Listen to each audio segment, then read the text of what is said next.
앉으셔서 함께 말씀 보겠습니다. 같이 보실 말씀은 마태복음 5장 9절 말씀입니다. 마태복음 5장 9절 말씀. 우리 함께 합독하도록 하겠습니다. 마태복음 5장 9절 말씀 같이 읽습니다.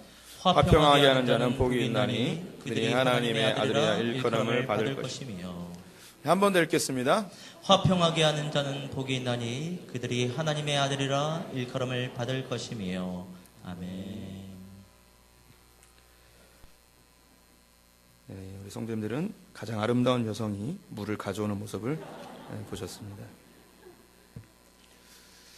네, 우리는 팔복에 대해서 계속 보고 있는데 오늘 7번째 시간 화평케 하는 자에 대해서 함께 보도록 하겠습니다. 이 화평, 먼저 이 의미를 알아볼게요. 화평은 영어로 피스입니다. 평화입니다. 이 피스를 성경에서는 화평, 평화, 화목 이런 것들로 번역을 하였습니다. 화평케 하는 자, 좀 한국말로 좀 긴데요. 영어로는 좀 짧습니다. 피스메이커입니다. 화평을 만들어내는 사람이죠. 그럼 피스메이커의 반대말은 뭘까요? 트러블 메이커입니다. 문제를 일으키는 사람인데요. 문제를 일으키고 싶은 사람은 아무도 없습니다. 문제를 일으키는 사람들에게 물어보면 왜 이랬냐 하면 상황이, 사람들이, 이 세상이 나를 분노하게 하고 또 이렇게 할 수밖에 없는 상황으로 만들었다는 것이죠. 이것은 화평케 하려고 하는 사람이나 분노하여서 문제를 일으키려는 사람, 이것보다도 더 중요한 그 앞에 있는 선행되어진 문제가 있다는 것입니다. 뭐냐? 갈등이 있다는 거예요. 그래서 갈등이 있었을 때 어떤 사람은 이 갈등을 화평하게 만드는 사람, 피스메이커가 있고, 어떤 사람이 갈등 속에서 이것을 트러블 메이커로 만드는 사람이 있다는 것입니다. 팔복을 계속 보고 있는데요. 예수님께서 이걸 이야기하실 때 중요한 하나님의 질서를 우리에게 알려주고 있는 것입니다. 하나님 나라의 질서라는 거예요. 그래서 이 세상에 있는 상황에 대해 이야기하고, 이 세상 사람들은 그 상황에 대해서 이렇게 반응하는데 하나님 나라 백성들은 다르게 반응한다는 거죠. 심령이 가난한 자, 그 앞에 전제 조건이 뭘까요? 이 세상이 가난하다는 거예요. 이 세상에 결핍이 있고 궁핍이 있다는 거죠. 이 세상의 결핍을 사람들은 어떻게 이것을 복으로 바꾸는가, 어떻게 이걸 해결해 나가는가, 많이 얻고 많이 소유하여서 더 강해지는 것으로 세상 사람들은 가는 거예요. 근데 우리 그리스도인들은 이 결핍에 대하여서 다른 시선을 갖고 있다는 것이죠. 하나님께서 이 결핍을 통해 놀라운 일을 행할 것을 기대하는 마음을 갖게 된다는 거예요. 두 번째, 애통하다는 것이죠. 애통하는 자가 복이 있습니다. 이 전제 조건이 뭐겠어요? 이 세상은 늘 애통함이 끊이지 않는다는 거예요. 애통이 끊이지 않는 세상 속에서 사람들은 어떻게 반응하는가? 힘이 강해져서 내 삶에 절대 슬픔이나 눈물 짓는 일이 없도록 내가 무조건 강해져야 된다는 세상으로 흘러가고 있는 거죠. 하나님의 백성들은 이 애통함에 대하여서 다른 시선으로 바라보는 거예요. 하나님께서 나를 만들어가고 계시는구나. 세 번째는 온유한 자입니다. 이 온유한 것에 대해서는 하나님이 전제 조건이 뭔가? 세상은 늘 문제가 있고 갈등이 있다는 거예요. 이 문제와 갈등 속에서 우리는 어떻게 반응하는가? 분노하고 폭력을 행하고 내 힘으로 이것을 제어하여서 이 문제를 없애고 갈등을 없애려는, 이 갈등 자체를 싫어하는 그런 세상의 흐름이 있다는 것이죠. 근데 그리스도인들은 달라요. 뭐냐? 온유하게 반응한다는 거예요. 문제와 갈등에 대해서 온유함으로 반응하는 거죠. 온유하다는 것 다시 기억나시겠나요? 온유함은 내게 주어진 기업을 잘 지키면서 이 문제를 하나님의 방법으로 해결해 나가는 것을 온유함이라고 말씀드렸습니다. 마지막에 이제 의에 줄이고 목마른 건 전제 조건이 뭐냐? 이 세상이 의롭지 않다는 거예요. 하나님의 정의대로 움직이지 않는다는 거죠. 그러면 이 세상 사람들은 어떻게 반응할까요? 자기가 의로워서 자기의 판단의 기준대로 세상을 그렇게 만들어 가요. 그래서 이 세상의 법을 만들려고 하고요. 이 세상의 통치자가 되어서 자기가 뜻하는 대로 세상을 움직이려 하는 권력을 갖고자 하는 마음이 우리 안에 자연스럽게 들어와요. 근데 하나님의 백성들은 하나님께서 이 땅을 다스려 주기를, 그리고 나를 다스려 주기를 바라는 의에 줄이고 목마른 자, 전혀 다른 삶의 방향으로 흘러가는 것입니다. 그 중에 우리는 지금 이 7번째인 화평케 하는 자를 보고 있습니다. 하나님이 우리에게 화평케 하는 자가 되라고 명령하셨습니다. 우리는 우리만 화평, 평화, 피스를 원하는 게 아니고요. 세상에 있는 모든 사람들이 다 평화를 원합니다. 그래서 락하는 사람들 피스 하면서 이 세상에 평화를 부르짖고 막 그러죠. 이 한국 사회는 심각한 갈등 속에 지금 살아가고 있습니다. OECD 국가 34개국 중에 우리나라가 사회적 갈등 해결 능력이 27위예요. 굉장히 하위거든요. 갈등이 발생했을 때 갈등 해결 능력이 이 사회에 없어요. 근데 이 사회적으로는 없는 것뿐만 아니라 우리 성도님들, 일반 사람들도 공동체와 가정과 개인의 삶 가운데 갈등이 발생했을 때 이 갈등을 어떻게 해결해야 되는지 그 방법을 잘 몰라요. 한국 사람들이 갈등이 발생하면 제일 쉽게 반응하는 게 뭐냐면 목소리를 크게 내요. 그래서 목소리를 크게 내면 자기가 원하는 대로 갈등이 해결될 것을 기대합니다. 사회적 갈등이 발생하면 사람들이 똑같이 반응해요. 머리에 띠두르고요. 얼굴에 마스크 쓰고요. 머리 빡빡 깎고 그리고 화염병 하나 들고 뭐 이렇게 나가는 게 사회의 갈등 해결의 방법이에요. 그렇게 우리나라는 그 사회 갈등을 그렇게 해결을 해 나가고 있습니다. 지금 그 한국 사회의 갈등들 뭐 몇 가지 뭐 얘기하자면 제가 올해부터 인하대 로스쿨에서 기독 학생들에게 설교 사역을 하고 있거든요. 지난 11월 달에 원래는 사법고시가 올해로 마지막으로 폐지되기로 했는데 이게 4년이 연장돼 버린 거예요. 그래서 로스쿨 학생들도 갑자기 갈 바를 모르고요. 그리고 사법고시 학생들은 이게 유예됐으니까 앞으로도 계속될 수 있겠구나라는 생각, 기대감에 이걸 계속 존치시킬 수 있는 방법을 찾고자 자기 의사 표현을 강력하게 하고 있습니다. 다 이게 30, 40대, 20, 30대 젊은이들이에요. 이 나라를 다스리는 분들이 갑자기 결정을 확 바꿔버리니까 밑에 있는 학생들이 오고 가도 못하고 막 정말 그 멘붕 상태에 빠져버리게 되었어요. 그런데 이 시대 가운데 하나님께서 그리스도인들에게 이야기하고 있습니다. 화평케 하는 자가 복이 있다는 거예요. 어떤 복이 있냐? 하나님의 아들이라는 일컬음을 받는다는 것이죠. 지금 우리 사회가 갖고 있는 이 갈등들을 잘 해결하는 사람이 있다면 그 사람은 영웅이 될 거예요. 그리스도인들 가운데 이런 사람이 있다면 저 사람 정말 하나님의 사람이다라고 칭송을 받을 것입니다. 뭐 역사 속에서 갈등과 문제의 상황 속에 그 문제를 해결하는 정말 귀한 위인들이 나타난 적이 있었어요. 한국 사람들은 그 사람들에 대해서 뭐라고 일컬었냐면 하늘에서 내리신 분이라고 이야기했어요. 그만큼 갈등을 해결하는 건 쉽지 않은데 그리스도인들이 이 갈등의 해결 능력을 소유해야 할 것입니다. 온유한 자 그리고 이것이 화평한 자가 연결이 되는데요. 이 팔복은 앞에 있는 4개와 뒤에 있는 4개가 연결이 돼 있다고 말씀드렸잖아요. 온유함은 내게 발생되는 갈등과 문제를 내게 주어진 기업을 잘 지키면서 하나님의 방법을 해결해 나가는 게 온유라고 이야기했습니다. 그럼 이 갈등과 문제를 어떻게 해결하면 좋을까요? 그것이 화평 안에 답이 담겨져 있습니다. 이 화평은 그리스도인들에게 굉장히 중요한 주제이기 때문에 피스메이커라는 그 사역이 있어요. 그 피스메이커 사역에서 사람들이 갈등이 발생됐을 때 어떻게 반응하는지 도표로 좀 정리를 하였습니다. 도표로 보여드릴게요. 사람들이 갈등이 나타나면 일반적으로 2가지 반응이 있습니다. 첫 번째는 갈등을 해결하기 위하여서 공격적 반응이 있고요. 2번째는 갈등이 싫어서 회피하는 반응이 있습니다. 공격적 반응에는 폭행, 소송, 살인 등이 있습니다. 그래서 일단 자기의 힘으로 이 갈등을 해결하기 위해서 사람을 짓눌러 버리는 거예요. 그럼 갈등이 없어지는 것 같죠. 내 힘으로 안 됐어요. 내가 오히려 때리려고 했는데 내가 뒤지게 맞았어요.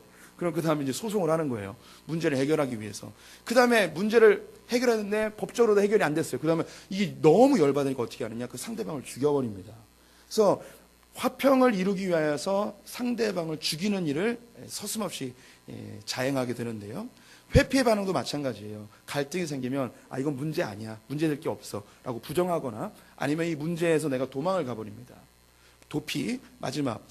내가 도망을 갔음에도 불구하고 계속 문제는 여전히 남아있어요. 그럼 문제에서 해방되고 싶어서 스스로 목숨을 끊는. 그래서 이 갈등과 문제가 발생하면 그 마지막은요. 공격 반응이든 회피 반응이든 다 타인을 죽이든 자기를 죽이든 죽음으로 끝나요. 이건 이미 우리 성도님들 다 경험해 보신 거예요. 문제와 갈등 속에 있을 때 이 문제의 원인이라고 생각하는 그 사람을 죽여버리고 싶은 마음이 있죠.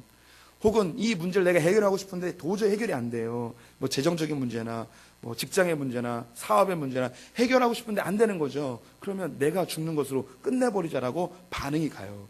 이게 갈등과 문제를 해결하는 일반적인 사람들의 반응이에요. 근데 하나님의 사람은 달라야 되는 거예요. 그 사람이 누구냐? 화평의 반응, 피스메이커의 반응입니다. 정확하게 6개로 나눠지는데요. 이걸 2개씩 나누면 3가지 정도로 나눌 수 있습니다. 첫 번째는 문제와 갈등이 발생했을 때 눈 감아주는 거예요. 좀 용서해주고 배려해주고 용납해주고 이런 게 이제 눈 감아주는 거죠. 이 2015년 한 해 동안 한국 사회에 어떤 갈등들이 있었는가 좀 살펴보다가 별것 아닌데도 불구하고 엄청난 큰 사건으로 발생된 것들이 몇 가지가 있었습니다. 서울에 있었던 찜질방 사건인데요. 찜질방에서 이렇게 잠을 자다 보면 코를 고는 사람이 있잖아요.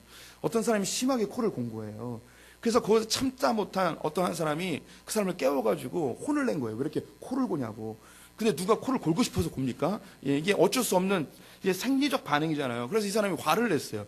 서로 옥신각신 막 열내가지고 화를 내다가 코 곤 사람이 혈압이 올라서 죽어버렸어요. 왜? 아니 좀 코를 골면 찜질방에 방이 한 개입니까? 소금방, 뭐, 냉방, 황토방 많잖아요 방. 그럼 다른 방에 가서 좀 잘 것이지. 그걸 굳이 거기서 나는 여기서 꼭 소금방에서 자야 된다고 그걸 굳이 거기서 기다리다가 참다 못해 열내가지고 혈압 올라가 죽게 되어지는 그런 상황까지 벌어지고 말았습니다. 좀 눈 감아주고 좀 피하고 그러면 될 것이지 그걸 굳이 거기서 싸울 필요까지야 있겠습니까? 또 하나 서울에서 있었던 일인데요. 늘 사건은 서울에서 일어나는 것 같아요. 빵집에서 있었던 일이에요. 어떤 한 고객이 빵을 사러 갔어요. 근데 자기가 좋아하는 빵이 다 떨어졌어요. 그럼 어떻게 해야 돼요, 우리 성도님들? 다른 빵을 사면 되잖아요. 자기가 좋아하는 빵을 만들어내라는 거예요. 그래서 문 닫을 때까지 거기서 죽치고 앉아서 손님 다 쫓아내고 아무도 못 들어오게 내 빵 만들어 낼 때까지 난 여기 있겠다 그러면서 결국 경찰에 끌려갔어요. 뭐 거기는 집기들만 막 부셔버리고요. 미친놈 아니에요? 아니 빵을 먹고 싶으면 자기가 빵집을 하든가. 빵집이 한두 개냐 말이죠. 이게 우리가요. 자기의 욕구가 채워지지 않을 때 갈등과 문제가 생겼을 때 우리의 반응이에요. 성도님들 좀 문제 있으면요. 그냥 덮어주세요. 정말 죽고 살 일 아니면 그냥 넘어가 주세요. 오늘 밥 먹으러 갈 겁니다. 그러면 오늘 떡 있어요. 떡 두 그릇 가져오는 사람 있으면 한번 눈 감아주세요. 아니 저 자식은 왜 두 개 가지가? 그래서 아니 다른 사람들 나눠줘야지. 뭐 그럴 만한 사정이 있겠죠. 이렇게 싸가시는 분들이 있어요. 뭐 집에 연로하신 부모님이 계시겠죠. 뭐 이렇게 좀 이렇게 봐주는 거예요. 새치기 하는 분들 바쁘다고 생각하고 좀 봐주고 그러는 거죠. 한 번씩 이렇게 우리가 양보하고 그러면 세상이 조금 더 밝아질 줄 믿습니다. 우리 옆 사람에게 인사하겠습니다. 한 번씩 눈 감아 줍시다.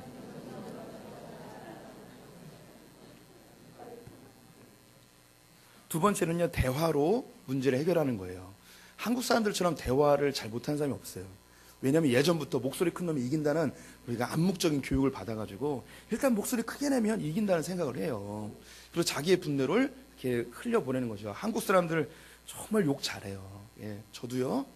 예, 목사이기 때문에 가끔 아내가 두려워해요. 여보 설교하다가 욕이 나올까 봐 두렵다고. 예, 집에서는 정말 원색적인 언어들로 우리 함께 욕을 함께 밥 사 먹고 있는데, 예. 근데 한국 사람은 목소리 크면 이긴다고 생각해요. 얼마 전에 교육자들하고 복간회에서 점심을 먹으러 갔습니다. 다 자리를 잡고 앉으려고 하는데 어떤 한 사람이 소리를 버럭치면서 막 땅을 치면서 막 소리를 내면서 가는 거예요. 갑자기 50여 명의 손님들이 있었는데 갑자기 싸해지는 거죠. 다 긴장하는 거예요. 왜 그랬을까요? 자기가 주문한 밥이 늦게 나온다는 거예요. 그러면서 막 화를 내면서 이욕 저욕 더 하면서 나가버리는 거예요. 아니 왜 그렇게 화를 내며 가요? 주인장에게 가서 주인장 내가 주문했는데 왜 밥이 늦게 나오? 빨리 좀 주시오. 뭐 이렇게 하면 되는 거 아니에요? 근데 그걸 욕을 하면서 그냥 가버리는 거예요. 우리 성도님들 그러지 마세요. 예. 대화하면요 사람들 다 착해요. 사람들 중에 약한 사람 진짜 드물어요. 대화하면 다 이해하고 우리가 뭐 이렇게 상처받고 뭐 나를 향하여서 가재미 눈으로 뜨고 보면 왜 그렇게 쳐다보세요? 제가 마음이 쫄득쫄득 태진하잖아요. 이렇게 하면서 얘기하면 다 그렇게 다 이해해요. 다 제가 그렇게 보려고 한 게 아니라 원래 눈이 작아요. 이렇게 얘기한단 말이죠. 대화로 봅시다. 대화로. 옆 사람에게 인사하겠습니다. 대화로 봅시다. 세 번째요. 내가 대화로 풀려고 하는데 대화로 잘 안 될 때가 있어요. 내 능력 밖의 일이 있단 말이에요. 그러면 힘으로 제어하는 게 아니라 도움을 요청하세요. 그래서 옆에 가는 사람에게 뭐 도움을 요청하거나 접촉사가 났을 때 상대방이 막 욕하면서 그 뒷목 잡으면서 나와요. 그러면 같이 뭐 싸우거나 반응하지 마시고 우리 누가 잘못했는지 잘 모르겠으니 우리 경찰을 부릅시다. 경찰을 불러서 도움을 요청하는 거예요. 아니면 보험회사 부르든가 도움을 요청하는 거죠. 성도님들 중에서도요 성경 말씀이 옳은가 틀린가 서로 싸우는 분들이 있어요. 그래서 서로 싸우지 마시고요 그냥 전문가에게 물어보세요. 그게 제일 편한 거죠. 도움을 요청할 때 문제가 훨씬 수월하게 풀리는 경우들이 많이 있습니다.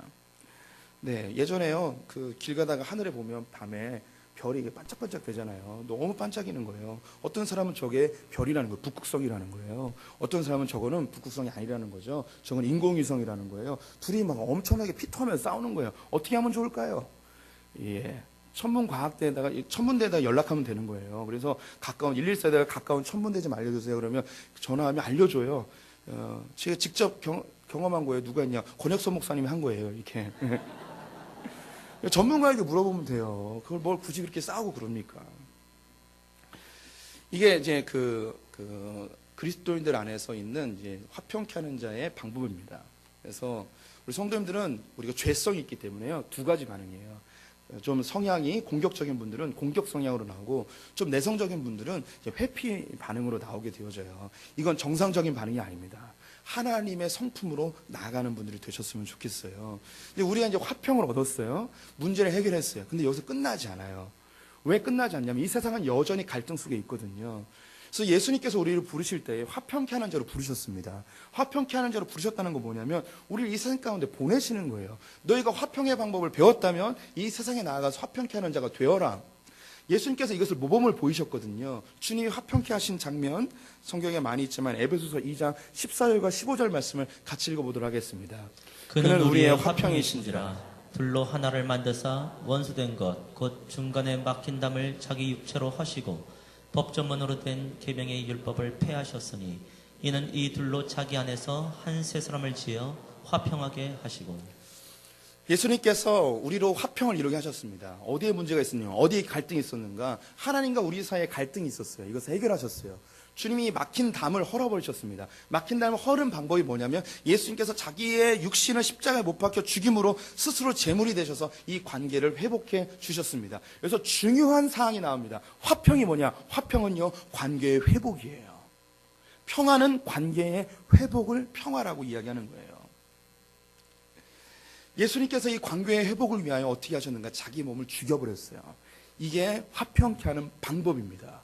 우리 성도님이 이 세상에서요, 화평을 이루기 위해서는 누군가는 손해를 봐야 돼요. 왜 손해를 봐야 되는가? 갈등이 생기고 문제가 생기는 이유, 모든 사람들이 다 자기의 이익을 위하여 살기 때문입니다. 사람들은 어느 때 화평을 누리냐면 많은 것을 소유하고 강해지고 높은 곳에 위치하면 이제 나는 평화롭다라고 생각해요. 큰 힘을 갖게 되어지면 평화롭다고 생각하는 거죠. 지금 나라들이 핵폭탄을 갖고 있으면 강력한 무기가 있기 때문에 우리가 평화를 유지할 수 있겠구나라고 생각을 하는 거예요. 관계를 회복하려 하지 않고 힘이 강해지면 평화가 임한다고 생각을 하는 거죠. 그런데 주님께서 이야기합니다. 이것은 세상의 방법이고 하나님의 방법은 다르다는 거예요. 이 세상은 모두 다 이익을 얻기 위하여 욕심으로 살아가기 때문에 그 누구도 양보하지 않는다는 거예요. 죄가 왜 생겼는가? 욕심이 잉태하여 죄가 되어지고 죄가 장성하여 사망에 이르게 되어집니다. 이 말씀에 관련된 한 구절 더 보겠습니다. 로마서 14장 17절부터 19절 말씀 성도님들과 함께 읽겠습니다. 하나님의 나라는 먹을 것과 마시는 것이 아니요 오직 성령 안에 있는 의와 평강과 희락이라. 이로써 그리스도를 섬기는 자는 하나님을 기쁘시게 하며 사람에게도 칭찬을 받느니라. 그러므로 우리가 화평의 일과 서로 덕을 세우는 일을 힘쓰나니. 하나님의 나라는 먹고 마시는 것에 있지 않다고 합니다. 세상 사람들은 무엇을 위해 사냐면 잘 먹고 잘 살기 위해서 살아갑니다. 여기에는 결코 하나님의 나라가 있지 않다는 거예요. 주님의 나라의 특징은 샬롬이에요. 평화가 임하는 곳이에요. 갈등이 최소화되는 거죠. 완벽하진 않지만 먹고 마시는 것을 위해 살게 되면 결코 이 세상에 하나님의 나라, 하나님의 샬롬이 임하지 않는다는 거죠. 그럼 우리는 무엇을 위해 살아야 되는가? 화평의 일, 서로 덕을 세우는 일을 위해서 살아야 된다는 거예요. 이거는 우리 스스로는 절대 안 되는 거예요. 왜? 우리 안에는 욕심이 있기 때문에, 죄가 있기 때문에. 성령이 우리 안에 거하시며 하나님의 질서로 우리가 통치되어질 때만이 먹고 마시는 것을 위해 살지 않고 화평의 일과 서로 덕을 세우는 일을 위해서 산다는 거죠. 관계 회복을 위해서 산다는 거예요. 이것을 우리 성도님이 너무나 쉽게 이해할 수 있습니다. 아무리 부자일지라도 부부 사이가 관계가 안 좋다고 해봅시다. 이 가정이 행복할까요? 아니에요. 사람은 먹고 마시는 것을 결코 사는 게 아니에요. 관계 때문에 사는 거예요. 관계 때문에. 부모와 자식 사이에 돈이 어마어마하게 많아요. 자식이 금수저를 물고 태어났어요. 그런데 부모 자식 간에 관계가 안 좋아요. 행복하냐 말이죠. 이 아이는 다른 것을 통하여서 자기의 즐거움과 쾌락을 누릴 겁니다. 좋은 2, 3억짜리 차 타고 다니고 매일 밤마다 룸사롱 다니면서 돈 펑펑펑 쓰면서 아버지가 물려주신 그 유산 가지고 그렇게 흥청망청 쓰면서 그것을 행복인 줄 알고 살겠죠. 먹고 마시는 것을 위하여. 관계가 흐트러지면요, 행복이 깨져버려요. 하나님 나라가 없어진단 말이죠. 우리 성도님들, 이 세상에 추구해야 될 방향이 무엇이겠습니까? 먹고 마시는 게 아니에요. 화평의 일과 서로 덕을 세우는, 서로 세워주는 거, 이게 중요한 문제예요. 제가 왜 화내는 게 아니라 왜 이게 열내는지 아세요? 우리나라가요, 얼마 전부터요, 관계를 회복하는 일은 포기해버리고 먹고 사는 일에만 집중하고 있어요. 한국은 엄청난 지금 갈등이 있어요. 갈등이 있어 폭발 직전이에요. 저는 이 세상이, 이 나라가 지금 유지되고 있는 게 그게 신기해요. 너무나 갈등이 많은데 나라에서는 어떻게 이야기하냐? 갈등을 자꾸 부추기지 말고 조용히 있으라는 거예요. 이젠 됐다는 거죠. 뭐예요? 왜 가만히 있어야 되냐? 경제를 부흥시켜야 되고 경제를 발전시켜야 되는데 너네들이 자꾸 문제 일으키고 소리 내니까 경제가 발전이 안 된다는 거예요. 소비가 안 일어난다는 거죠. 우리 성도님들, 이거 좀 하나님의 눈으로 볼 수 있어야 돼요. 지금 애통해야 될 때예요. 지금 먹고 사는 문제, 즉 경제를 위하여서 갈등을 다 짓눌러 버리고 있어요. 그러니까 갈등은 점점 쌓여서 아무리 돈이 많이 벌어지고, 한국이 2016년에 GNP가 3만 불이 넘을지라도 이 한국은 절대 행복하지 않아요. 왜? 관계가 다 틀어져 버렸으니까. 관계가 엉망진창이니까 아무도 행복하지 않아요. 우리 성도님들, 옛날보다 훨씬 잘 살고 있잖아요. 행복하냐 말이에요. 왜? 이 세대가 관계가 다 흐트러져 버렸으니. 학교를 가면 행복합니까? 공부를 못해서 안 행복한 게 아니에요. 친구들 사이에 다 경쟁이에요. 다 이익이에요. 손해 절대 안 봐요. 선생님과의 관계, 이미 스승과 제자의 관계 다 끊어져 버렸어요. 직장에서 연봉 1억씩 준다고 해봅시다. 가고 싶은 마음이 있는가? 가고 싶겠죠. 돈 때문에? 아니에요. 관계가 흐트러지면요, 아무리 돈 많이 주는 직장도 다니기 싫어요. 우리가 어디에 집중해야 되는지, 우리 그리스도인들이 어디로 나아가야 되는지 그걸 살펴봐야 돼요. 교회에서요, 많은 교회들이 갈등이 있습니다. 소품교회 갈등이 있습니다. 왜 없겠습니까? 그러면 많은 교회들이 어떻게 하느냐? 자꾸 그렇게 소리내고 불평 이야기하면 교회 이미지 안 좋아진다, 부흥 안 된다, 새신자들이 교회를 뭐라고 생각하겠냐 하면서 다 눌러버려요. 교회가 부흥하고 성장하고 이게 뭐가 중요합니까? 지금 교회 안에 불평 불만이 가득 쌓여서 영혼이 죽어가고 있는데 어디에 집중해야 되는지 우리가 관심을 가져야 되는 거예요. 화평케 하는 일, 이 안에서 하나님의 나라가 이루어진다니까요. 부흥하고 교회가 멋진 건물 짓고 성도가 늘어나고, 그러면 우리가 기대하는 바가 있겠죠. 아, 이 교회 하나님 살아계신다. 야, 주님께서 부흥시키셨네. 그런 걸 기대하겠죠. 사람들은 뭐라고 이야기할까요? 건물만 크게 짓는 저 사꾼 목자 하는 거죠. 하지만 우리 안에 관계가 회복되고 우리의 불만과 우리의 문제들이 주의 방법으로 해결되는 것을 볼 때에 여기에 정말 하나님 나라가 이루어지는 거예요. 그래서 하나님 나라가 뭔지 좀 잘 보실 필요가 있어요. 이 세상은요, 서로 자기의 이익 때문에 결코 손해를 보려 하지 않아요. 그래서 죄를 져요. 사람들 공격하고요, 비난하고요, 담을 쌓고요, 자기가 손해되어지면 멀리하고요. 이게 이 세상의 이치예요. 그런데 하나님께서 이렇게 되면 어떻게 되는지 성경이 얘기해주고 있어요. 갈라디아서 5장 13절부터 16절 한 절씩 교독해 보겠습니다. 저부터 읽겠습니다. 형제들아, 너희가 자유를 위하여 부르심을 입었으나 그러나 그 자유로 육체의 기회를 삼지 말고 오직 사랑으로 서로 종노릇하라. 온 율법은 내 이웃 사랑하기를 내 자신같이 하라 하신 한 말씀에서 이루어졌나니, 만일 서로 물고 먹으면 피차 멸망할까 조심하라. 내가 이르노니 너희는 성령을 따라 행하라. 그리하면 육체의 욕심을 이루지 아니하리라. 이 세상은요, 다 자기에게 주어진 이 엄청난 민주주의의 자유 속에서 하는 일이 뭐냐면 자기 육체의 기회를 삼습니다. 다 자기의 육신을 위하여 먹고 마시고 입는 것을 위해 살아요. 그러다 보니까 다 쌓아놓으려고 그래요. 하나님과의 단절로 인하여 우리는 평안이 사라져버렸어요. 늘 두렵고 염려와 근심 속에 살아가죠.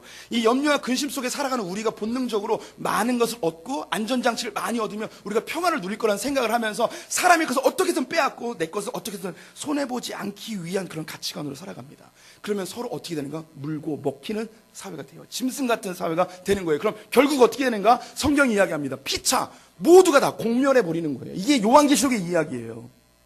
다 모든 사람이 바벨탑을 쌓는 거예요. 절대 손해보지 않고 자기 안전장치를 완벽하게 만들려고 해서 모두 다 긴장해서 사는, 결국 그렇게 해서 세상 멸망해요. 하나님 이야기하신 거예요. 두려워요.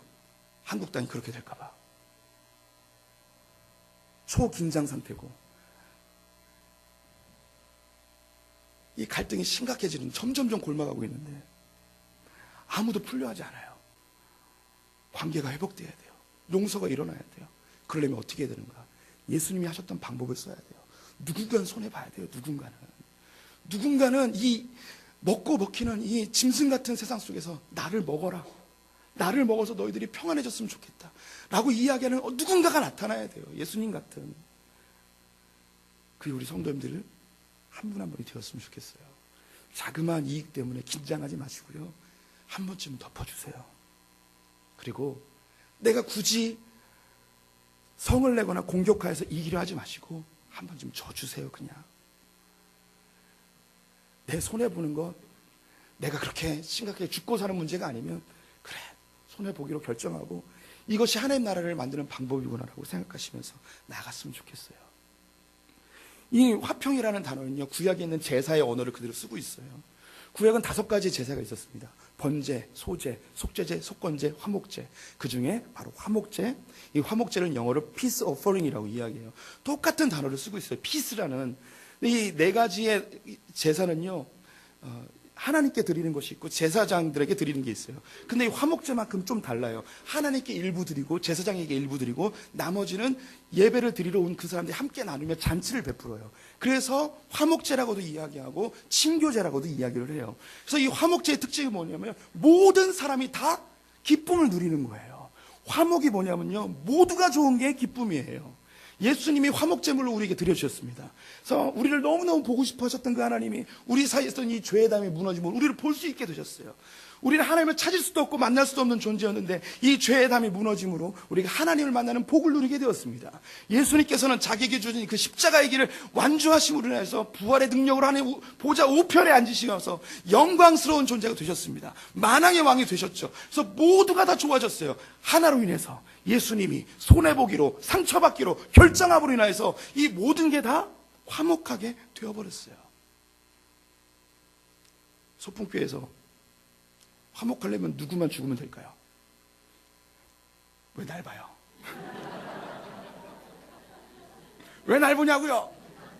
누가 죽으면 돼요? 예, 그게 답이에요. 저는 제가 죽는 모범을 먼저 보이고, 우리 성도님들은 네가 죽어 라고 하는 게 아니라 내가 죽기로, 나를 뜯어먹으십시오, 내가 상처받기로 손해보기로 각오했습니다 라고 나가는 것이죠. 그때에 이 세상이 하나님의 나라로 조금씩 바뀌어지는 거예요. 한국교회가요, 오랜 세월 동안 너무 이기적이었어요. 한국교회에서 복을 이야기하면 나 잘 되고, 내 가족 잘 되고, 자식 잘 되고, 내 남편 사업 잘 되고, 내 교회 잘 되고, 이 정도만 생각했단 말이죠. 그래서 교회 그러면 이기적인 집단으로 완전히 고착돼 버렸어요. 왜? 절대 손해보려 하지 않거든요. 장로님들 다 나가셨나? 장로님들에게 공사하면요, 넉넉하게 주는 거예요. 막, 야, 소풍교회 가면 넉넉하게 주더래. 뭐 등쳐먹을 일이 있겠지만 그래도 막 교회 소문 좋아지는 거죠. 오히려 손해보기로 각오하면 그 뒤에 하나님의 아들이라 일컬음을 받게 되는 거예요. 야, 쟤네들 손해보네. 야, 다른 교회하고 다르네. 다른 그리스도인들하고 다르네. 얘가 진짜 그리스도인이구나. 얘가 하나님의 아들이구나 라고 생각하게 되는 것이죠. 우리 성도님들, 그러면 제가 언제까지 손해봐야 됩니까? 너무 두려워하지 마세요. 그렇게 하나님이 많은 걸 두려워하게 하지 않아요. 많은 걸 손해보게 하지 않아요. 하나만 손해봐도 사람들은요, 신기하게 많이 얻은 거라고 생각해요. 우리 성도님들, 세상 공평을 원합니다. 되게 웃긴 게 뭔지 알아요? 먹을 게 있으면 반으로 딱 나눠서 딱 나눠주잖아요. 그러면 둘 다 기뻐할까요? 아니에요. 세상은요, 공평을 원하는데 똑같이 나눠주면 절대 기뻐하지 않습니다. 내가 하나라도 더 가져야지 기뻐해요. 이게 사람의 더러운 속성이에요. 그래서 우리 성도님들, 너무 많은 것을 잃을 걸 두려워하지 마세요. 하나만 더 주면요, 그 사람들이 야, 많이 가졌다고 생각을 해요. 우리는 하나만 더 주면 돼요. 가끔 2개 정도 더 주면 되고요. 우리가 하나 더 가지려고 애쓰지 않고 조금 더 나눠주려고 하면 이게 우리가 하나님께 하나님의 아들이라 일컬음을 받는 그런 귀한 방법이 되어집니다. 우리 성도님들, 은혜는요, 내가 잘 되는 게 은혜가 아니에요. 우리 소풍의 성도님들은 저랑 신앙생활하면서 제발 이거 기억하셨으면 좋겠어요. 은혜는요, 내가 잘 되는 게 은혜가 아니에요. 나로 인해서 모두가 잘 되는 게 은혜인 거예요. 똑같은 사람이 우리 소품교회 집사님, 권사님들이 자녀가 다 고3이에요. 똑같이 기도하고 똑같이 새벽기도 했어요. 근데 A라는 집사님 아들은 대학 붙었고요. B라는 집사님 애들은 대학 떨어졌어요. 그러면 하나님 은혜로 붙었다고 이야기하죠. 그럼 떨어진 애는 뭐예요? 얘는 은혜가 없는 게 돼버린 거 아니에요? 주님께 버림받은 건가요? 대학 떨어졌다고? 아니에요. 정말. 그런데 내가 생각할 내 자녀가 실력이 과하여서 주님이 대학을 보내주셨어요. 그럼 감사함으로 뭐 해야 돼요? 내가 열심히 공부해서 내가 배운 것 가지고 나눌 때에 그때 정말 그때부터 은혜가 되는 거예요. 하나님, 내가 이렇게 은혜 주셔서 이렇게 흘려보냈습니다. 이때에 정말 은혜가 되는 거예요.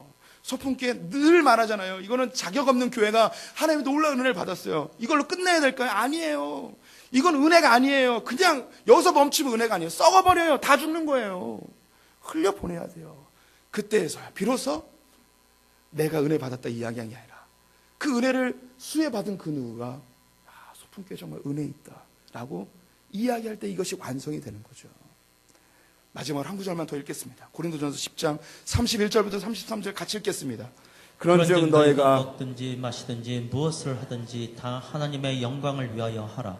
유대인에게나 헬라인에게나 하나님의 교회에나 거치는 자가 되지 말고 나와 같이 모든 일에 모든 사람을 기쁘게 하여 자신의 유익을 구하지 아니하고 많은 사람의 유익을 구하여 그들로 구원을 받게 하라. 하나님의 나라는요, 먹고 마시는 것에 있지 않아요. 우리가 먹고 마시는 것을 위해 살기 시작하면 우리 짐승이 돼버리는 거예요. 짐승과 사람의 차이가 뭔데요? 우리는 먹고 마시기 위해서 사는 자가 아니란 말이죠.